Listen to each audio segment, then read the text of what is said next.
키하고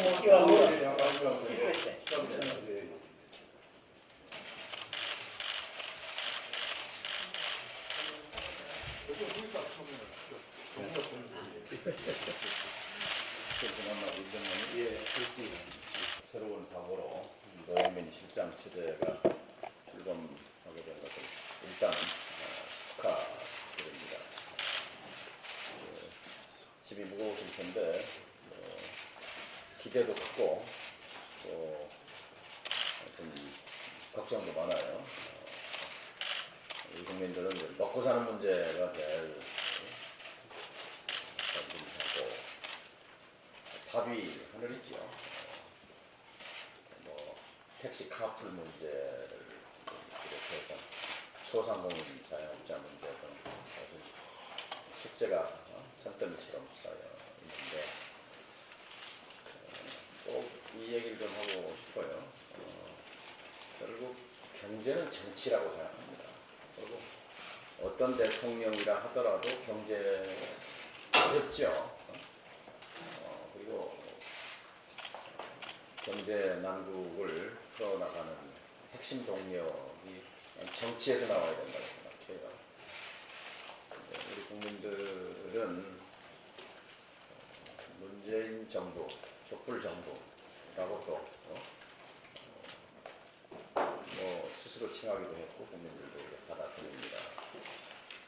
그러니까 경제를 살리는 것과 함께 동시에 적어도 6월 항쟁으로 출범했던 87 체제의 버금가에 촛불로 등장한 세워진 정권이니까 2020 체제 또는 2019 체제 그렇게 명명될 수 있을 정도의 큰 대변화가 그만큼 기대가 크다는 얘기죠. 그런데 어쨌든 작년 말 올 초까지 선거제도 개혁이 먹고 사는 문제다. 이걸 지금 계속 깃발을 들고 지난 6개월 동안 또 문재인 대통령께서는 본인의 신념이잖아요. 철학이고 또 비서실장으로도 보셨으니까 지금 사실 더불어민주당에서는 아무도 지금 자기 소신대로 잘 얘기를 하고 오히려 거꾸로 우리 당론이 아니었다는 그런 엉뚱한 뜻이 나오기도 했는데 유일하게 문 대통령께서 초지일관 선거제도 개혁을 지지한다 계속해서 입장을 가지셨는데 대통령께서 그런 입장을 가지셨다면 여당이 적극적으로만 뒷받침을 하고 어떻게든지 자유한국당을 설득하고 이렇게 해서 정치개혁을 이뤄내가지고 2020 체제, 2019 체제 이렇게 그 선봉에 서는 것이 마땅한데 전에 내가 청와대 참모들 입장을 보면 대통령께서는 하실 만큼 했습니다. 국회가 알아서 하십시오. 이런 입장이었어요. 거기에 대해서 좀 서운했어요. 오히려 참모들이 적극적으로 아니 대통령은 국민의 대표시고 국가의 지도자니까 또 선거제는 국회의원 뽑는 제도인데 국회의원 뽑는 제도를 국회의원들한테 고치라 그러니까 이게 되기가 굉장히 어려운 거예요. 고양이한테 생선 잘 지키라고 그러면 이게 잘 지켜지지 않겠죠. 그렇기 때문에 국민이 열망하면 대통령께서 또 신념이고 철학이고 그런 대통령을 모시는 실장이나 정무수석 참모들이 이걸 어떻게 되게 하는 쪽으로 좀 노력을 해줬으면 좋겠다. 나는 지금 2기 노영민 실장 체제에 기대하는 것은 그겁니다. 또 노영민 실장께서는 누구보다도 문재인 대통령의 그 같은 신념 또 그 앞에 노무현 대통령이 운명이다의 책에 서술했잖아요. 대통령 한 번 되는 것보다 선거제도, 국회의원 선거제도 바꾸는 것이 더 중요하다. 이렇게 책에다가 유언처럼 써놓으셨는데 그것을 좀 받들어 주셨으면 좋겠다. 거기서부터 뭔가 국민들이 새로운 희망을 갖게 되고 정치가 근본적으로 바뀐다. 그랬을 때 경제 문제도 풀어가는 데 도움이 된다. 자, 무거운 주제를 얘기해서 꼭 좀 그런 방향으로 보도해 주시기 바랍니다. 그 대표님이 국경 방문하셨을 때 제가 그 한가변 국무위원과 예. 회담하실 때 제가 모셨었습니다. 그 기억나세요? 같이 만났죠. 예. 그리고 또 관저에 또 찾아주셔서 또 같이 대화도 나누고 그렇습니다. 대표님께서는 뭐 남북 관계 문제에 대해서는 워낙 또 전문성이 있으시고 또 한반도 평화에 대해서는 소신이 있으시기 때문에 현재 한반도의 비핵화라고 하는 한국적인 평화 지대 구축 과정에서 상당한 또 역할을 해주시고 있고 많은 도움을 주고 계십니다. 그 부분에 대해서 대통령님께서 아주 감사하게 그렇게 생각하고 계십니다. 지금 이제 대표님께서 선거제도 개편에 대해서 지금 아주 말씀을 많이 해주셨습니다. 그 부분에 대해서는 대통령 입장은 확실합니다. 국회 국민에 대한 그 대표성과 비례성이라는 이 대원칙이 지켜지는 선거 제도여야 한다라는 것에 대해서는 추호의 의심의 여지가 없습니다.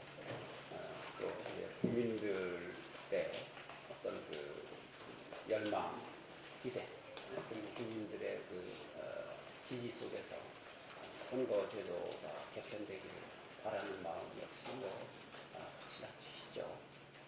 다만 이제 그것이 여야 간에 원만한 합의를 통해서 이루어져야 할 텐데 걱정입니다. 사실 선거법 개정이라는 것이 여태까지 항상 그 표에 의한 해결이 아니었고 합의에 의한 개정이 좀 달려있기 때문에 그 부분에 대해서 우려하고 계시는 것도 맞습니다. 아마 대통령께서는 기회가 있을 때마다 그 부분에 대해서는 아마 입장을 좀 표명해 오셨었고 또 앞으로도 기회가 주신다면 그 말씀을 하시지 않으실까 그렇습니다. 길이 있어요. 길이. 무슨 길이 있냐? 광주 가서 했는데 아까 국회의원 뽑는 제도를 국회의원들한테 만들으라고 그러니까 배가 산으로 간단 말이에요. 그래서 이것을 대통령께서 그런 신념과 철학을 갖고 계시니까 그 신고리 원자로 그 오리고기 결정하는 방식으로 대통령 직속으로 시민의회 300명 무작위로 300명을 추출해서 집중 학습, 집중 경청, 집중 토론 이 3단계를 거쳐서 시민 집단 지성으로 안을 만들고, 왜냐하면 국회가 합의로 안을 못 만드니까 국민들이 안을 만들고 그 안을 대통령께서 국회에 회부하면 결정권은 국회가 갖는 거예요.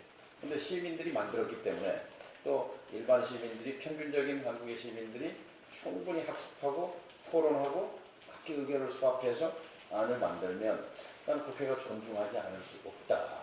그거야말로 이 고리원전 결정하는 것도 중요한 절차였지만 이 선거제도 개혁에 관해서 캐나다가 그렇게 지방선거법을 거쳤어요. 네덜란드가 그런 코스를 거쳤어요.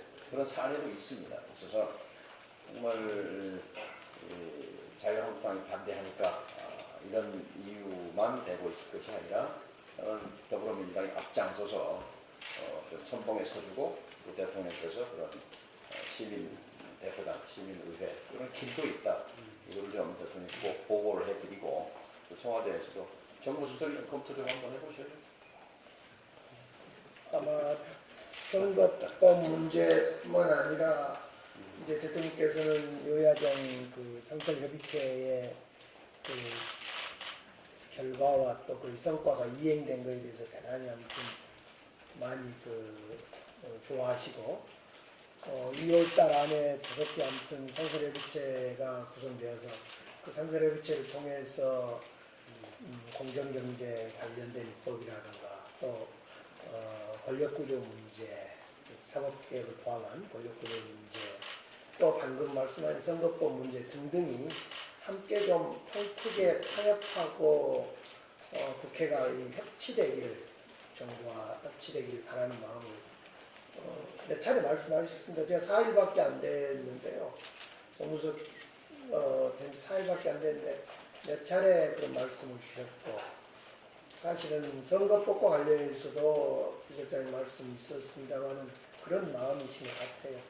저는 오늘 보면서 우리 김대중 대통령과 노무현 대통령 사진이 걸려 있어서 여기가 우리 통합민주당 당산지 지금 착각을 좀 했습니다. 그만큼 예, 더불어민주당 당산지 착각할 저쪽 정도로 사진 넣는 거지. 오늘 지금 시험 걸려 있는 그런데 예? 저기가 여의도 공원입니까? 도라배공원입니다. 연합회공원. 공원인가? 옆에 있었습니다. 복귀한 대동안 저기 있었어요. 대학생으로 있었습니다. 대학생으로. 그래서 아무튼 이 상설 협의책, 이 정말 모범적인 상설 협의책을 통해서 그런 문제가 다 풀리기를 바라고 있는 마음인 것을 저도 확인을 했습니다. 근데 보면은 지금까지 결과를 이렇게 쭉 보면은 말씀으로는 협치, 뭐 상설 협의체를 강조하는데 실제 이루어지는 것은 아무것도 없고 거기에 아마 내가 볼 때는 너무 민주화돼 가지고 이 대통령 말씀을 그 소속 출신 그 당에서 안 먹어주는 거 아닌가 하는 생각이 들 정도로 너무 민주화된 거 아니에요 지금? 대통령은 하라고 말씀하시는데 이 당에서는 전혀 정반대 생각이 표출이 된단 말이에요. 간혹.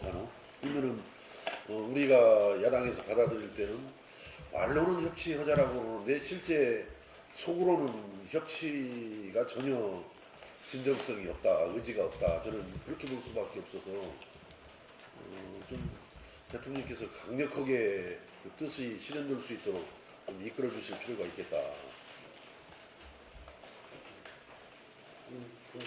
또 당은 또 당 나름대로의 뭐 주장이나 입장이 있을 수 있습니다. 그래서 또 국회 차원에서 협의하고 합의를 보완하는 것도 역시 중요하다. 여기서 대전 기관이기 제가 때문에. 말씀드리는 것은 자유한국당이 뻔히 예상이 됐어요. 그 별로 뭐 특히 선거법 문제 같은데 소극적이라는 것은 뭐 이미 예상이 됐던 건데 그건 뭐 누구라도 정말 민주당에서 나오는 어떤 태도나 그런 의지 이런 걸 보면은 의심받기에 딱 알맞게 해왔어요 지금까지 민주당이. 그래서 자유한국당까지 나중에 가서 전체 모든 당이 합의를 이루어가는 것은 그때 문제를 놓아두더라도 적어도 민주당이 좀 더 진정성을 가지고 적극성을 보여야 되지 않겠냐. 제가 아직까지 들어와가지고 저 민주당 그 대표인지 못 뵀습니다. 오늘 김태우 특검과 관련해서도 우리 함께 이제 사실은 뭐 부족한 점도 있지만은 이제 정치 논쟁보다도 수사에 맡겨두자 이런 입장인데 새로운 정기 2월 임시국회를 앞두고 이제 경제 활력을 위한 노력을 뭐 선거법도 포함된 내용입니다만은 그런 노력을 해야 되는데 이제 자꾸 그 특검 발의가 된 걸로 알고 있는데 그런데 또 좀 같이 안 해주셔서 또 감사의 생각도 갖고 있습니다. 네. 대통령께서 11월 1일 날 작년 정기국회에 오셔서 모든 국민이 함께 잘 사는 포용국가로 갑시다. 예산안 제출 설명하셨고 어제 신년 기자회견에서도 포용성장, 포용국가를 얘기하셨어요. 우리가 가야 할 방향입니다. 그런데 이것이 포용적인 정치가 뒷받침이 되지 않으면 이건 그냥 구호로 끝난단 말이죠. 포용적인 정치 제도라는 건 뭐냐?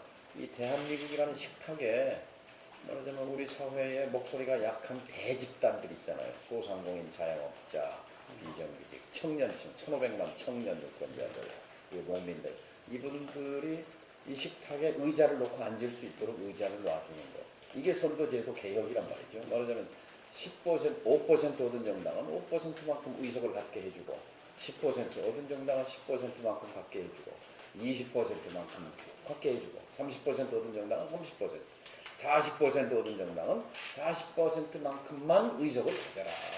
그러면 다양한 온건 다당제가 돼요. 온건 다당제. 그래서 한국의 정치 체제가 이른바 87 체제로부터 새로운 체제로 이행하거든요. 그 정치 제도 위에서 대통령께서 말씀하시는 포용성장, 포용국가 이것도 꼭 피울 수가 있다. 그래서 우리 노영민 실장 체제가 등장하면서 그 전에 일기 참모들도 열심히 하셨지만 정치개혁 문제에 대해서는 별로 힘을 안 실어줬어. 대통령께서는 계속 고군분투 뭐 녹화를 해라 내 말을 동영상 녹화도 문희상 의장 갔었을 때 했다고 그건 이제 본인의 진정성을 보여주기 위해서 그 말씀하신 걸로 이해합니다만 이 참모진이 정치개혁을 위해서 여당도 또 이렇게 청와대가 잘 조율해가면서 좀 해주십사 이렇게 말씀을 드리고 기대가 큽니다. 대표님 말씀.